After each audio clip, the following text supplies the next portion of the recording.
अच्छा, last time हमने quantum numbers के बारे में पढ़ा था। दावत बंद कर जवाब। तो क्वांटम नंबर में हमने कुछ ऐसा पढ़ा था कि ये मैथमेटिकल नंबर्स हैं, समझ आ रहे हैं। और ये मैथमेटिकल नंबर हमें इलेक्ट्रॉन एड्रेस करते हैं कि इलेक्ट्रॉन की लोकेशन क्या है, उसकी एनर्जी क्या है, कौन से शेल में है, कौन से ऑर्बिटल में, समझ आ रहे हैं। उसमें से जो लास्ट क्वांटम नंबर है वो है स्पिन क्वांटम नंबर। कौन सा है? Spin quantum number. तो स्पिन क्वांटम नंबर हमें इलेक्ट्रॉन का स्पिन डिस्क्राइब करता है कि इलेक्ट्रॉन अगर किसी ऑर्बिटल में है तो उसकी स्पिनिंग मोमेंट क्या है।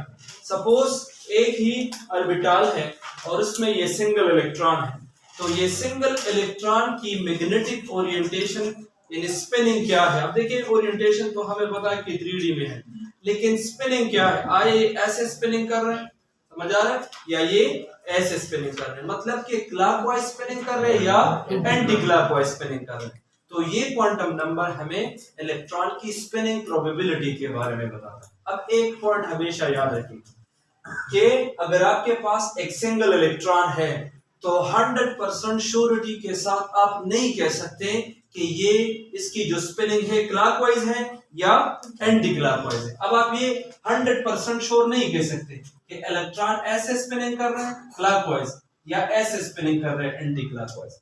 इनकी प्रोबेबिलिटी जो है दोनों पॉसिबल है। अगर सिंगल इलेक्ट्रॉन है तो वो क्लॉकवाइज भी अपने एक्सिस के इर्द गिर्द स्पिनिंग कर सकता है और एंटी क्लॉकवाइज भी कर सकते हैं, समझ आ रहे कि नहीं आज। लेकिन अगर इलेक्ट्रॉन दो हो और सिमिलर ऑर्बिटल में हो, तो देखिए ये मार्कर और ये मार्कर कंसीडर करें, इनकी जो ओरिएंटेशन है वो मैंने डिफरेंट दिखाई है।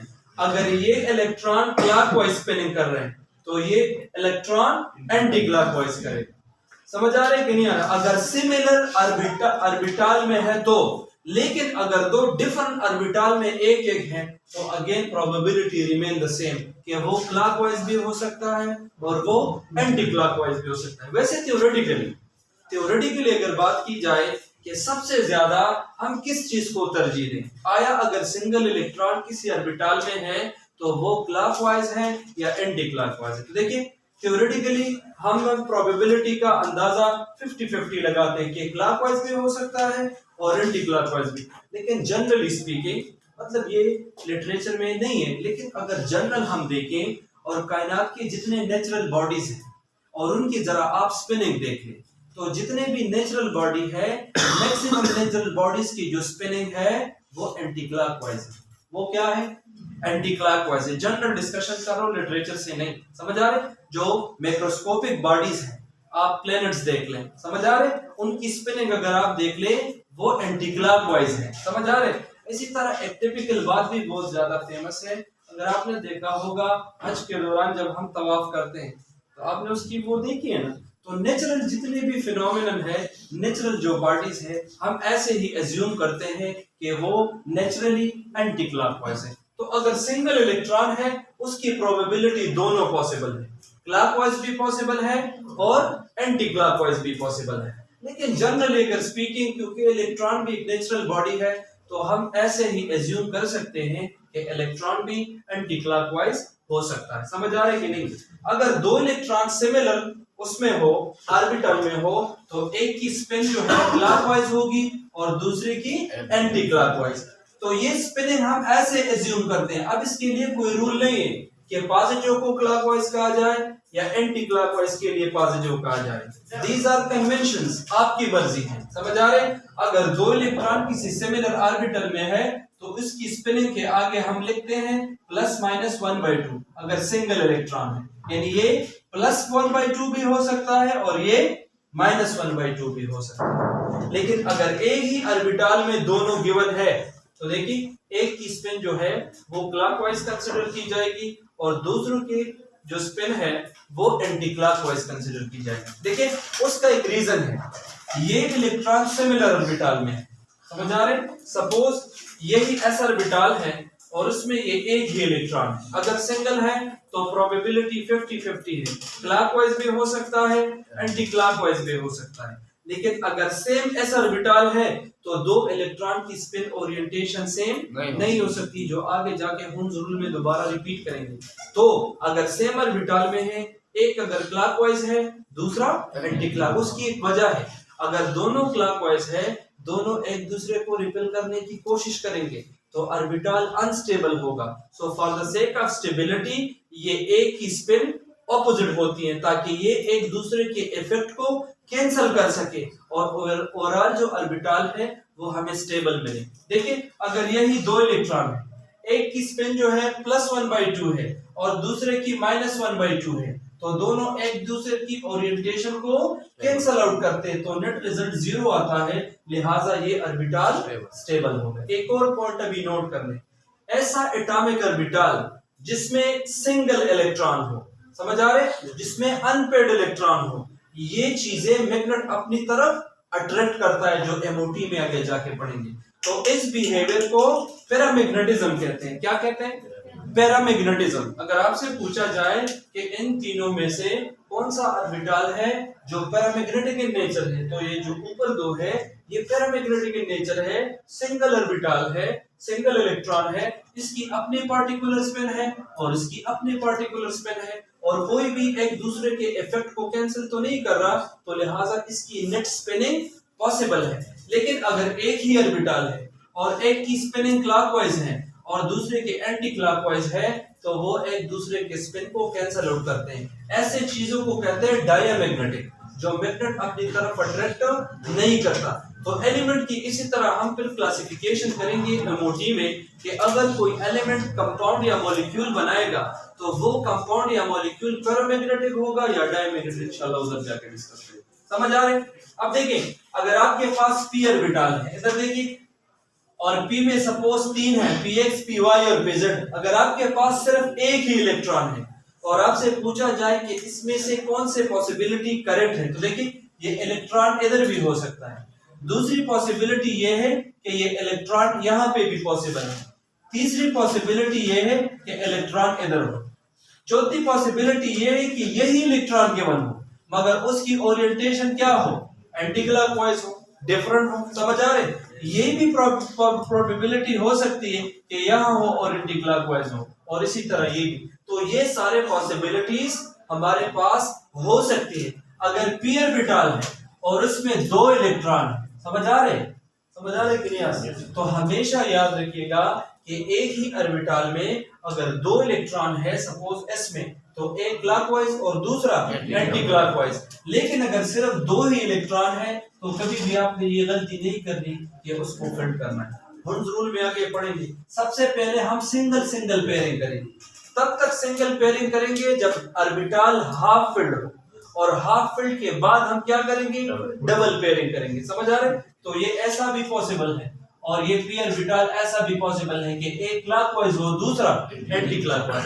मतलब अगर ये रूल फॉलो करता है तो तब जाके ये फॉलो होगा। अगर 3 इलेक्ट्रॉन है तो पहले सिंगल होने चाहिए, तो ये ऐसे भी हो सकता है कि तीनों के तीनों क्लॉकवाइज हो, और ये ऐसे भी हो सकता है कि तीनों के तीनों एंटी क्लॉकवाइज हो, और ये ऐसे भी हो सकता है कि एक एंटी क्लॉकवाइज हो और दूसरे क्लॉकवाइज हो, या 2 एंटी क्लॉकवाइज मुख्तलिफ ओरिएंटेशन पॉसिबल है। समझ आ रहा है कि नहीं आ रहा? और अगर आपके पास सपोज हम कहते हैं कि 4 इलेक्ट्रॉन है p में, तो पहले सिंगल फिल कर ले। अब जो चौथा इलेक्ट्रॉन होगा वो पहले वाले के अपोजिट आप ले लेना होगा, because we have to follow this rule कि अगर एक ही बॉक्स में 2 इलेक्ट्रॉन है तो दोनों की स्पिन ओरिएंटेशन डिफरेंट होनी चाहिए। समझ आ रहा है कि नहीं आ रहा? तो देखिए ये दोनों एक दूसरे के इफेक्ट को कैंसिल करेंगे, मगर ये दोनों एक दूसरे के इफेक्ट को कैंसिल आउट नहीं करते। इसके साथ जो है जो ओवरऑल क्वांटम नंबर्स हैं वो खत्म हो जाते हैं। अब इसमें से जो मुख्तलिफ क्वेश्चन वो पूछ सकते हैं या आ सकते हैं आपके मेंटल ट्रेनिंग के लिए, उसमें से पहला ये है कि find quantum numbers for valence electron of sodium. अगर सोडियम का कोई वैलेंस इलेक्ट्रॉन है, आप जरा उसके क्वांटम नंबर निकालें कि उसके क्वांटम नंबर क्या आएंगे। तो जरा ऊपर देख ले, सोडियम जो है वो फर्स्ट ग्रुप का मेंबर है और उसका एटॉमिक नंबर है 11। तो अगर आपको अभी ऑफ प्रिंसिपल नहीं आता, चूंकि हमने अभी नहीं किया, तो आप जरा इसके शेल्स ड्रा करें। अब देखिए 2n² फार्मूले के तहत पहले शेल में 2 इलेक्ट्रॉन आएंगे, दूसरे शेल में 8 इलेक्ट्रॉन आएंगे, तो 10 है ना, और 11 एटॉमिक नंबर है, तो जो सबसे आखिरी शेल है उसमें सिर्फ एक इलेक्ट्रॉन आता है। अब देखिए ये पहला वाला शेल है, तो इसको मैं लिखता हूँ 1s। अब इसमें दो सब शेल है, एक है 2s और दूसरा है 2p, लास्ट टाइम हमने करवाया। और इसमें जो पहला है वो है 3s, लेकिन उसमें एक इलेक्ट्रॉन है, तो मैं लिख लेता हूँ 3s1। तो कहते हैं कि जो सोडियम का वैलेंस इलेक्ट्रॉन है, तो सोडियम का वैलेंस इलेक्ट्रॉन कौन सा है? 3s1। याद है कि नहीं है? 3s1 कहते हैं। इस 3s1 वैलेंस इलेक्ट्रॉन के क्वांटम नंबर्स निकाले कि इसके क्वांटम नंबर्स क्या होंगे। तो देखिए ऑर्बिटल है 3s1, समझ आ रहे हैं? तो देखिए 3 क्या शो कर रहा है? 3 शो करता है प्रिंसिपल क्वांटम नंबर को, शेल को। तो देखिए प्रिंसिपल क्वांटम नंबर है 3। As a mutual quantum number s represent करता है, उसकी वैल्यू क्या है? 0। s के लिए l की वैल्यू क्या है? 0 है। अगर l की वैल्यू 0 है तो मैग्नेटिक क्वांटम नंबर की वैल्यू भी 0 है, बिकॉज s ऑर्बिटल के लिए सिर्फ एक ही ओरिएंटेशन पॉसिबल है कि वो 3D में है। समझ आ रहा है कि नहीं आ रहा? वो एक ही टाइप पे एक्सिस में भी है, y में भी है और z एक्सिस में भी है। तो लिहाजा हम कह सकते हैं कि जो s ऑर्बिटल है उसकी ओरिएंटेशन m की क्या पॉसिबल है? 0। अब स्पिन की बारी है। तो देखिए मैंने आपको बताया है कि जब एक ही इलेक्ट्रॉन हो तो बहुत ये वाली और ये वाली दोनों पॉसिबिलिटीज है। तो मैं लिख लूंगा ±1/2, मतलब ये जो एक इलेक्ट्रॉन है ये क्लॉकवाइज भी हो सकता है और ये एंटी क्लॉकवाइज भी हो सकता है। समझ आ रहे? तो ये सोडियम को तो मैंने एज अ एग्जांपल लिया है। आपसे लिथियम का पूछा जा सकता है, हीलियम का पूछा जा सकता है, क्लोरीन का पूछा जा सकता है, डिफरेंट एलिमेंट्स का पूछा भी आता है कि क्वांटम नंबर्स गिवन है। आप ये गिवन क्वांटम नंबर से एलिमेंट आइडेंटिफाई करें कि एलिमेंट कौन सा है। अब इधर देखिए शाबाश। आपसे कहते हैं कि क्वांटम नंबर गिवन है और उन क्वांटम नंबर से एलिमेंट निकालें। तो देखिए इन्होंने जो वैल्यूज दी है आप जरा मुझे बता दें। n की वैल्यू क्या है? 2, तो मतलब 2। l की वैल्यू क्या है? l की वैल्यू है 1 और m की वैल्यू क्या है? 0। और स्पिन जो है ±1/2 पॉसिबल है। अब इधर देखिए शाबाश। तो n की वैल्यू 2 है तो दूसरा शेल है, l की वैल्यू 1 है तो 2p है। समझ आ रहे? और m की वैल्यू 0 है। तो देखिए p के 3 ओरिएंटेशन है, px, py और pz। और इसके हमने बताया था कि जब अब p ऑर्बिटल की मैग्नेटिक ओरिएंटेशन हम पढ़ते हैं तो वो है ±l। याद है ना? p के लिए l की वैल्यू 1 है तो लिहाजा +1, 0 और -1। समझ आ रहे? तो मतलब अगर ये हम y0 कंसिडर कर ले, ये +1 कंसिडर कर ले और ये -1, तो देखिए 2p अपनी जगह। अब मैग्नेटिक क्वांटम नंबर 0 हमने y लगाया है तो लिखे 2py। समझ आ रहे कि नहीं आ रहा? अब स्पिन क्वांटम नंबर ±1/2 है, मतलब एक ही इलेक्ट्रॉन है और इसकी दोनों पॉसिबिलिटीज है, तो p के ऊपर 1 लगाए तो 2p1 कौन से एलिमेंट का इलेक्ट्रॉनिक कॉन्फ़िगरेशन है? आप जरा ड्रा करके लिखे, जरा बोरान का करें कि क्या आता है।